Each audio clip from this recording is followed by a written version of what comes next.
In February 2007, the Supreme Court of Georgia in the United States ordered a Nigerian lawyer suspended from practice for admitting in his own signed petition that he had taken $25,000 that belonged to a client. That lawyer went on to become Speaker of Nigeria's House of Representatives, and today he sits inside Aso Rock as Chief of Staff to the President. 19 years later, that old case has resurfaced, not in isolation, but in the same week the IMF revealed that Nigeria's federal government cannot properly account for roughly 8.8 trillion naira in public spending. Two separate stories, 1 week, one name showing up in both. So here's the real question nobody in the noise is asking. Is this a coincidence of timing, or is it what happens when accountability keeps circling back to the same address? Stay with me. Before we go any further, if you are new to this channel, welcome. Naija Insight Desk exists for one reason, to give you the kind of analysis that goes beyond the headlines and the noise. Subscribe now, because this conversation is about to get deeper. Let's separate what actually happened, because these are two different stories that arrived in the same week, and conflating them would do a disservice to both. Story 1 is old. In 2007, the Supreme Court of Georgia suspended Femi Gbajabiamila from the practice of law for 36 months after he filed a voluntary discipline petition admitting he had taken $25,000 that belonged to a client. Money the client had received as a personal injury settlement, which Gbajabiamila deposited into his attorney trust account and did not turn over. Court records show he eventually refunded the money in 2006 before the disciplinary ruling. Sahara Reporters, the outlet founded by Omoyele Sowore, first published this story in 2007 and resurfaced it in 2019 during Gbajabiamila's speakership bid. It is not new information. What's new is that Sowore, in the first week of July 2026, is re-amplifying it publicly, tying it to the current scandal engulfing Gbajabiamila's office. Story 2 is current, and it has two layers of its own. Layer 1, since mid-June 2026, the presidency has been locked in a public dispute with a man named Adeniyi Adeyemi, who claims he was appointed Director General of something called the Presidential Foreign Intervention Promotion Council, the PFIPC, with a takeoff grant of roughly 27.4 billion naira. On June 11, 2026, Gbajabiamila's office issued a disclaimer saying the PFIPC does not exist and that no such appointment was ever made. Adeyemi pushed back publicly on June 25, alleging he paid 400 million naira through a proxy to secure the position, and that the Chief of Staff later demanded a further 200 million naira. The presidency, through spokesperson Bayo Onanugo, calls Adeyemi an imposter facing an 8-count fraud charge, with his next court date set for July 27th. Layer 2, on July 4th and 5th, separate from the PFIPC affair entirely, the IMF's resident representative in Nigeria, Christian Ebeke, disclosed that about 2% of Nigeria's GDP, close to 8.8 trillion naira in government spending, sits outside the official budget framework and isn't properly reconciled. Opposition figures, including Atiku Abubakar, immediately called it the most consequential act of fiscal impunity in Nigeria's recent democratic history. Sowore, reacting to that same disclosure, posted that the president and what he called his gang of thieves cannot account for that money, calling it an organized looting operation. So, one old settled U.S. court case, one live contested domestic bribery allegation, one separate IMF fiscal disclosure. Sowore is the connective thread across all three, but they are not factually one story. Why is this breaking now, all at once? Because the PFIPC scandal has already put Gbajabiamila under a level of public scrutiny he hasn't faced in years, and that scrutiny is pulling every old file back into the light, including one that predates his political career entirely. Start with the National Assembly, because this is where the PFIPC story becomes a governance problem rather than a personality dispute. The 2026 Appropriation Act, the actual budget document, lists an entity described as Presidential Economic Advisory Council / Presidential Foreign Intervention Promotion Council with a budget code and a total allocation of 1.3 billion naira, broken into personnel, overhead, and capital lines. That is not a rumor. That is a line item that survived the Budget Office, the Federal Executive Council, and both chambers of the National Assembly's committee scrutiny before the President signed it into law. Here's the part that should stop you. The Presidency's own timeline says it petitioned the police and the DSS to investigate the PFIPC as fraudulent in October 2025, a full 3 months before the same council appeared fully funded in the budget the government presented as legitimate for 2026. If the agency was already flagged as fictitious internally, how did it clear the Budget Office, survive National Assembly scrutiny, and get signed into law months later? That is either a staggering coordination failure across multiple institutions or something else was happening that the public statement doesn't explain. The EFCC, the DSS, and the police all have a role here that the Presidency itself has invoked. It has publicly called on those 3 agencies to identify internal collaborators who allegedly helped Adeyemi operate 34 bank accounts linked to fictitious agencies and open a central bank account with what the Presidency describes as forged documents. If that's true, the question isn't just about one imposter, it's about how a phantom agency got a CBN account, office space in the Federal Secretariat, and approval for 300 staff positions without anyone in the chain of custody catching it. Then there's SERAP, the Socio-Economic Rights and Accountability Project, which has formally asked the Senate President and the Speaker of the House to release certified copies of every document showing how the National Assembly considered and approved that 1.3 billion naira allocation. That's an institutional accountability mechanism working exactly as it should, not taking either side's word for it, demanding the paper trail. Where's the ambiguity, and who benefits from it? The ambiguity sits precisely in the gap between this agency never existed and this agency had a budget line, a bank account, and hosted foreign diplomats. Both cannot be fully true. Whoever controls which version the public accepts controls whether this is remembered as one con man's elaborate scheme or as evidence of something rotten inside the machinery of the Presidency itself. As for the old Georgia case, that institution already did its job. The Supreme Court of Georgia investigated, ruled, and imposed a 36-month suspension in 2007. That file is closed as a legal matter. What's being tested now isn't the U.S. justice system. It's whether Nigerian political memory holds people accountable for findings that were already made once those people move into positions of much greater power. Who gains from keeping these 2 stories tied together in public conversation? Sowore does, tactically, as the AAC's 2027 presidential candidate, bundling a 19-year-old U.S. court admission with a live presidential office scandal and a fresh IMF fiscal disclosure creates a cumulative narrative, not one bad appointment, but a pattern. Whether or not you agree with his politics, that's a coherent opposition strategy. Stack discrete incidents into a single character indictment ahead of an election cycle. Atiku Abubakar gains differently. He's staying narrowly focused on the IMF disclosure and the 8.8 trillion naira figure, calling it fiscal impunity, potentially tied to financing a 2027 campaign war chest. That's a more surgical strike. He's not touching the old Georgia case or the PFIPC bribery allegations directly, which keeps his critique anchored to hard fiscal data rather than personality. Watch what the Kwankwansia movement does next.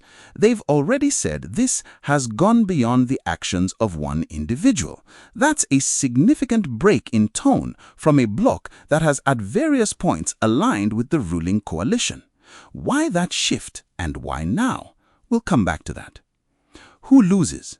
Gbajabiamila, obviously, in terms of personal credibility, but also the presidency's broader claim to fiscal discipline at precisely the moment it's trying to defend its economic record ahead of 2027. Bayo Onanuga's role as the government's chief explainer is also being tested. Independent fact-checking outlets have already pointed out that his June 11th disclaimer doesn't explain how the PFIPC ended up funded in a budget signed months after the presidency says it flagged the agency as fraudulent.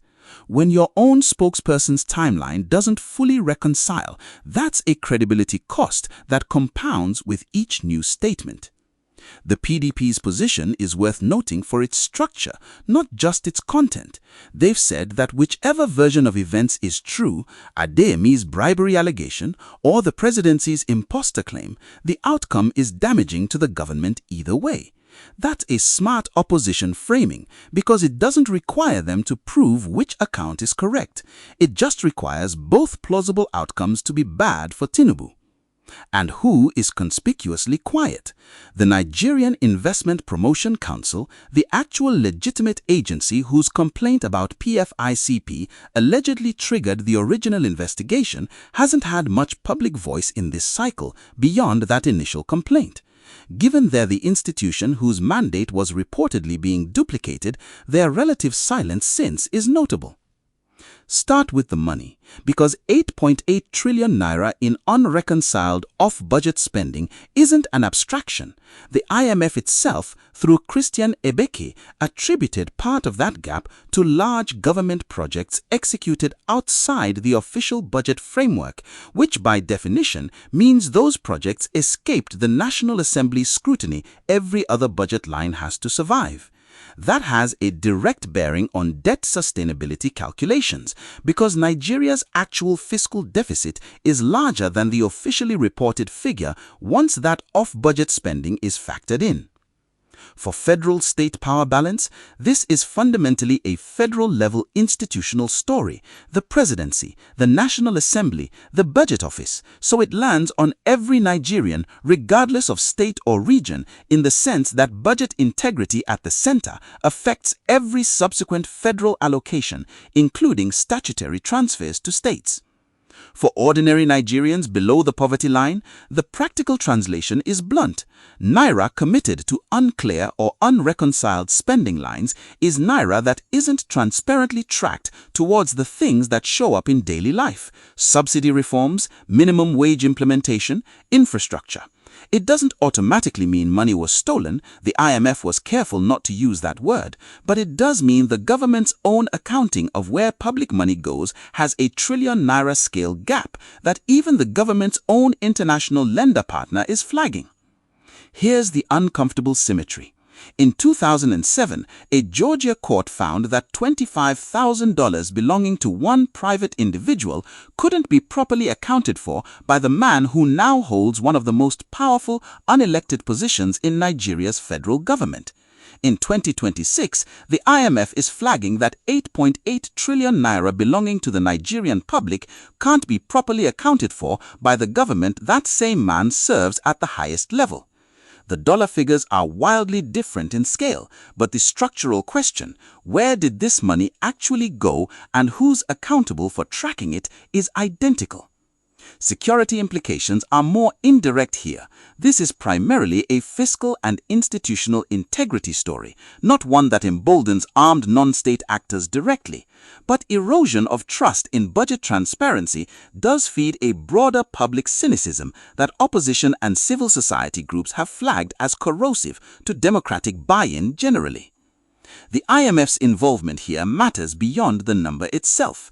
When a multilateral lender's resident representative publicly flags an off-budget spending gap of this scale, it becomes part of how international financial institutions assess Nigeria's fiscal credibility going forward, relevant to everything from future IMF Article 4 consultations to how ratings agencies weigh Nigerian sovereign debt. For the Nigerian diaspora specifically, in the UK, the US, Canada, this story has a particular resonance because the original $25,000 case exists entirely within the US legal system. It's a reminder that Nigerian political figures' pasts don't stay contained within Nigeria. American court records, Bar Association disciplinary filings, they're permanent, public and searchable, and they travel with a person into whatever office they later hold, including one as sensitive as Chief of Staff to the President. This also connects to a broader continental pattern worth naming honestly. Across West Africa, disputes over off-budget or special funds, accounts and allocations that sit outside standard parliamentary oversight have featured in governance crises well beyond Nigeria. It's a structural vulnerability, not a uniquely Nigerian one, though the scale here, 8.8 trillion naira, is unusually large even by regional standards. Let's steelman the presidency's position first, because it deserves a fair hearing. Their case is this. Adeyemi is a documented fraudster who allegedly forged appointment letters, operated 34 fictitious bank accounts, and successfully impersonated a government official well enough to fool multiple agencies, including, allegedly, the EFCC itself in some engagements. If that's accurate, the real scandal isn't Gbajabiamila's corruption, it's how porous Nigeria's institutional verification systems are, that a single con artist could embed himself this deeply without any single agency independently catching it sooner. That's a serious and largely separate governance failure, and it's unfair to collapse it into a bribery accusation against Gbajabiamila without proof beyond Adeyemi's own claims. The strongest pushback on the Georgia case specifically, it is 19 years old. It was already adjudicated by a competent court. Gbajabiamila fully admitted the conduct at the time, made restitution, served his suspension, and it has already been publicly known and reported since at least 2007. Relitigating a closed, admitted, resolved case as if it were breaking news is fairly a legitimate criticism of how it's being framed in this news cycle. The facts aren't new, only the amplification is. The most common misconception circulating on social media right now is treating all three elements, the Georgia case, the PFIPC bribery allegation, and the IMF's 8.8 trillion naira disclosure as if they are one connected criminal enterprise with a single provable through line. They are not. Each has a different evidentiary status. The Georgia case is legally settled fact. The PFIPC bribery claim is an unproven allegation from one interested party, Adeyemi, who is himself facing serious fraud charges and has an obvious incentive to implicate Gbajabiamila to complicate his own prosecution. And the IMF's disclosure describes an accounting gap, which the IMF itself did not characterize as theft or missing funds. What nuance is getting lost? That holding two things as true at once, Adeyemi appears to be a genuine fraudster, and the government's explanation doesn't fully account for how his fictitious agency got a national budget line, isn't contradictory. Both a conman and an institutional failure can exist in the same scandal. What does this mean for Nigeria's democratic trajectory? It's a live test of whether the country's oversight bodies, the National Assembly, SERAP's FOI mechanisms, and the EFCC can actually trace a budget line back to who approved it, in a system where the process is not to blame has become spokesperson Onanugo's own explanation for how a fictitious agency reached the statute books.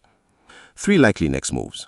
First, Adeyemi's July 27th court appearance will be a genuine pressure point.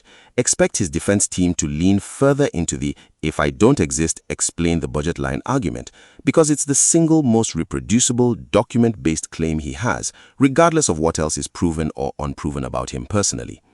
Second, watch whether SERAP's Freedom of Information requests to the Senate President and the Speaker actually produces the certified budget approval documents. If the National Assembly stonewalls that request, that itself becomes a story, an institution refusing to show its own paper trail on a 1.3 billion naira allocation. And here's what to watch on the Kwankwasịa movement's break in tone. If a bloc that at points has aligned with elements of the ruling coalition is now demanding full public explanation, that signals the PFIPC affair has moved from opposition talking point to something a broader swath of the political establishment sees as reputationally costly to be associated with. That's usually a sign a scandal has crossed from containable to consequential. Watch whether other historically aligned blocs follow that same shift in the coming weeks.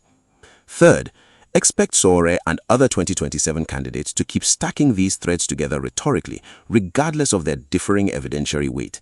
Because from a campaign standpoint, the cumulative narrative is more useful than three separately weighted individual claims. That's a legitimate campaign tactic, it's just not the same thing as a single proven pattern of criminality. Under what conditions does this escalate? If the certified budget documents SERAP is requesting show clear ministerial or National Assembly sign-off with named individuals, expect calls for resignations to intensify sharply. Under what conditions does it de-escalate? If Adeyemi is convicted on the fraud charges and the internal collaborators' investigation quietly produces no named senior officials, this likely fades into the long list of Nigerian scandals that generate headlines but no accountability. 12-month outlook. This becomes a fixture of 2027 campaign messaging regardless of how the court case resolves, because the underlying documents, the budget line, the disclaimer timeline, already exist in the public record and can be reused indefinitely. 3-year outlook. Whether this produces any actual institutional reform to budget verification processes depends entirely on whether SERAP's request is treated as a genuine oversight moment or a request to be quietly ignored.